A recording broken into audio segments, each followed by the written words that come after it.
Oh, I'm gone. Oh. Hello and welcome back to my channel. So today you can see I've got these enclosures. I've used these many years ago on my channel and I still do. I've got them right at the top on my shelves, but I'm going to transfer some over today. But those of you that have watched previous videos and seen that I did 5-in-1 rehouse with the fossorials, I'm going to do the similar thing. So I've got 4 to rehouse today, but they're all Psalmopoeus. So, or Psalmopoeus. So the first one is an Irminia. So I need to move, hopefully cross fingers, a female over into a bit bigger. So don't know how that's going to go. She's quite chilled, a little bit skittish. And I've also got another Panama blonde, which can be quite skittish, give a threat, but I need to move her over as well. And you can see that it's completely, like the way they've webbed them up. So it's those two. Then I've got 2 the same, and here I've got Psalmopoeus Emeraldus, which is the Colombian blonde. And these ones are really good eaters, and I don't really see these a lot. These are quite skittish and they do hide, but I'd say this one looks 2 inches easily, maybe more, and I have no idea with that one. So oh yeah, I do, that one's there, so that's hunkered in on the side. So let's set up these enclosures and let's get straight in and see if any of these escape or run off. Okay, so the enclosures are all clean, so I'm just going to go through my normal process and just make up these enclosures, starting with clearing out the bits, putting the gravel in, a little bit of water in the bottom, then do my mesh layer. When I started putting the substrate in here, I found that there was too many little wood-lice creatures in the 2 middle tubs, so I took them out, cleaned it out, redid it again, because I don't want that many in these enclosures for the arboreals. Then you can see the substrate's higher than the first holes at the bottom, and that will lower down in a minute once I've got the cork bark pieces in. I'm trying to do it so I've got 2 leaned up together for the individuals going in, because I know how they like to stay, and then 1 on their own at the end in a single piece. But there we go. Right, let's get back to the video. Right, let's move these out of the way. Let's get 2 down. Nice and simple. You've seen how I did it there with the gravel, the mesh, substrate, and then I just push the substrate down away from the air holes. And you probably all know when you keep your substrate in your enclosure, it all settles over time and it goes a little bit lower as well, so don't over freak about it. But there we go, 2 nice enclosures. I think what I want to do is these 2, because I've joined 2 cork barks together, so I'm going to use them for the Emeraldus. When you've got certain species like the Psalmopoeus, it's a bit more feistier, but you learn the differences between all of them, from the Pulcher to the Irminia to the Cambridgei, which I've got. Right, so what I'll do is I'll put them in here. I'll just show you.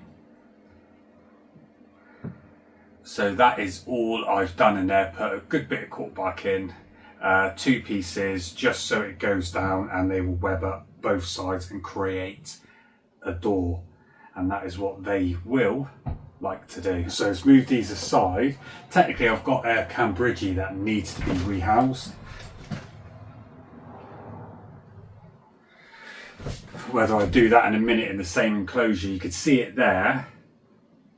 It is the width of this and it's scrunched up, so it's 3 inches. And this is feisty, so that needs to technically be rehoused, so I might do that in a minute, I'm not too sure. Put that up there, out of the way, because I'm just waiting to see if that's a female, because if it is, then it will go into a bigger enclosure. I don't need to change it over because I absolutely love the colour of that. So first off, let me just rip the labels off. There we go, so we've got 2 enclosures set up. So both of these are the Emeraldus, the Colombian blonde. Start with this one. Straight in there, and you can literally see it how much it's webbed. And I did the 1 piece of cork bark on this one, and it's webbed around and behind, and I think you can just see it there. So let me bring you in closer, let's have a look. Let's just see where it is.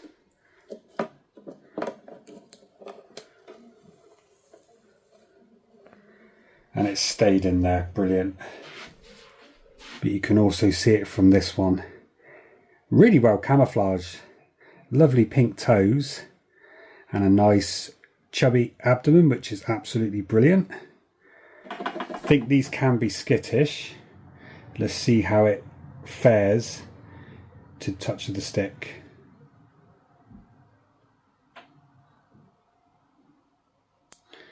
And they can be really, really fast.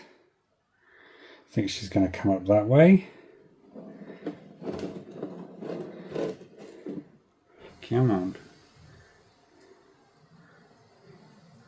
That's it on that side. Look how chilled that is.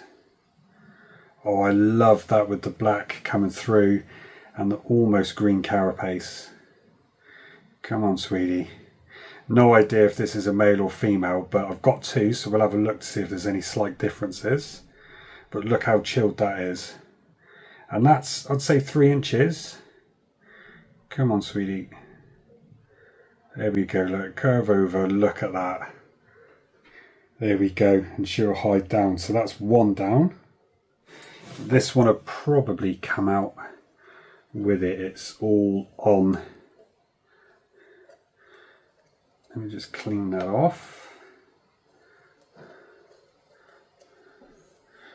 Well, this one's actually smaller.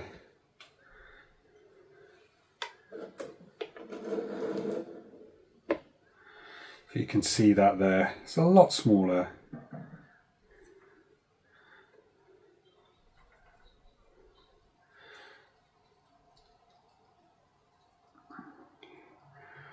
Oh, it's just a tiny bit smaller. It's a different, slight coloration on it. It's absolutely stunning. Like more peach on the legs. And it's gone down as slightly, I'd say, a centimetre or 2 smaller than the other one. But that's all in. Right, so that's both of those done. I didn't expect to get any problems with them. They've been really like skittish, run off, but they're just really, really calm, easy to look after. So next one, we've either got the Irminia or the Pulcher. I think I'll do the Pulcher because the Irminia will be a little bit more tricky. So I've done bigger bits of cork bark, still created a join with the two, but my other one, that's big female, likes to sit out on the big spans, and she sits out facing down for a prey item, so I know she's hungry. So I want to do the same again. Let me just put the label on that one. So, and this one's completely webbed up, and I can't even see this one, to be fair. Oh, there we go, she's hunkered on the inside of the cork bark, just all scrunched up. So I think this one would be another straightforward. So let's bring you closer to find out where this little one is. It's done a really good anchor and web.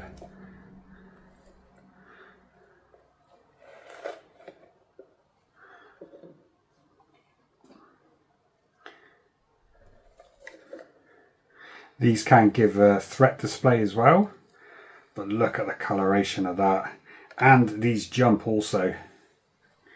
That is absolutely stunning. But I've done a previous video to these before with my adult female, so you can go check that out. But let's see if I can encourage this one in. There you go, see if we can get her to walk up and over. Come on. Oh, I love the colour of these.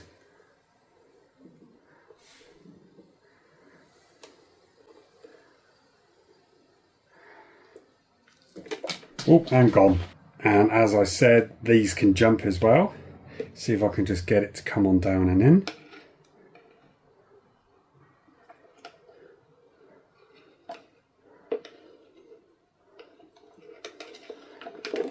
Whoa, there we go. But there we go, another stunning species. Christ, that jumped a good couple of feet. So there's that one done in there, that'd be brilliant. They're all chilled. So let's do the Irminia. And I've done a cork bark, which is one single piece, which goes into like, it's empty on the inside, so it concaves inwards. So I know the Irminia pull up the dirt and do the web on the front, and then use that as a door, and it can come out the top as well as if it want. Don't need nothing fancy for Irminias, they web up as well. It's just when they're younger, you've got to get them set right. Once they get established, they're normally quite good. So I was thinking this is the one that would dart off somewhere. Let's place that there. Let's bring you closer again. Let's just destroy the web. My last Irminia, you touch anything in the enclosure would come flying out straight away, but this one's still quite skittish. Let's just pull it all up. Let's see what happens. Paintbrush through.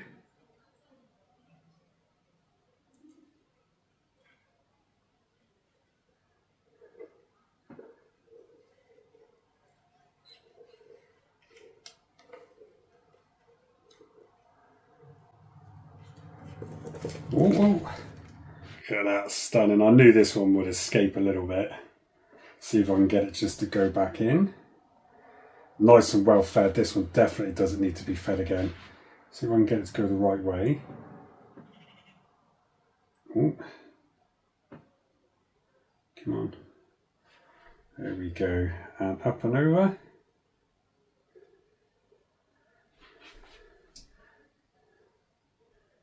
Come on, where are you going?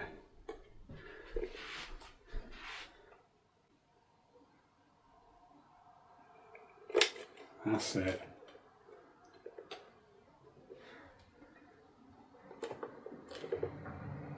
There we go. Managed to get it to stay still. Stay still. Hoping that is a female. Absolutely beautiful. See if I can get this one to go down. There we go.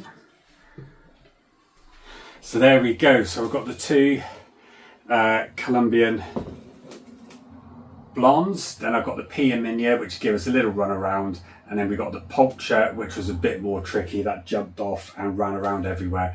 Now these enclosures you can get from anywhere like B&M, all those sort of stores, and they're vacuum sealed at the top. Once you pull the handle down, it seals on the sides. But that's why I've got air holes all the way around and all the way around the bottom, just above the substrate layer. These are brilliant for bringing them up to a sub-adult, and then you move them on. So because they've got a lot of space inside, but it's still compact, they feel really safe and they use all the enclosure. So that's 4 of those. So I am really, really happy that they all went really smoothly. So hope you enjoyed that, and I'll see you on the next one.